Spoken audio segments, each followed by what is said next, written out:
Sumulat sa Regional Trial Court ng Tarlac at sa PNP Custodial Center si Senator Risa Hontiveros para matiyak na dadalo si dating Bamban Mayor Alice Guo sa pagdinig ng Senado sa Lunes.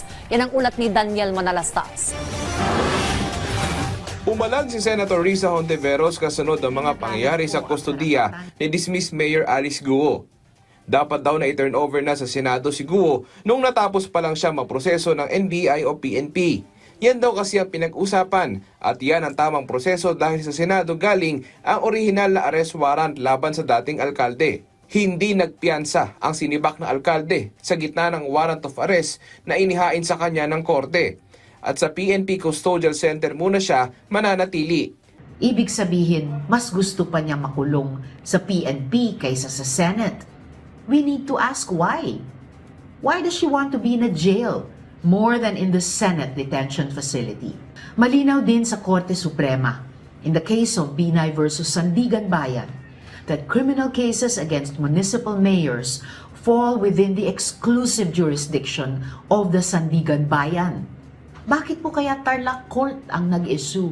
At bakit siya dinala sa Tarlac? Malaking tanong ngayon kung dadalo ba sa pagdinig ng Senado si Alice Guo. Sagot ng kanyang abogado, siyempre dapat mag-attend siya kasi Senate yan, di ba? Pero ang question dyan, papayagan ba siya ng court?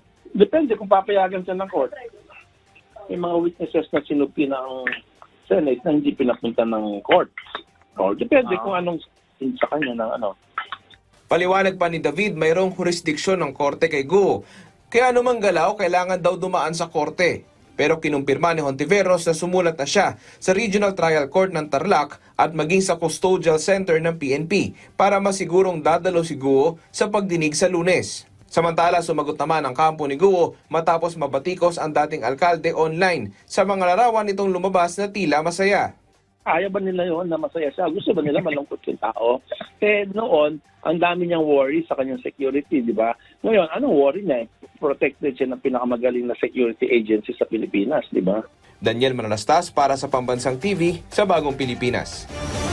At sa kapapasok-pasok lamang nga po na balita, pinayagan na ng Regional Trial Court Branch 109 ng Capas Tarlac ang hiling ni Senator Risa Hontiveros na padaluhin si dismissed Mayor Alice Guo sa pagdinig ng Senado sa Lunes, September 9. Ipinag-utos din ng Korte sa PNP Custodial Center na dalhin si Guo sa nakatakdang pagdinig.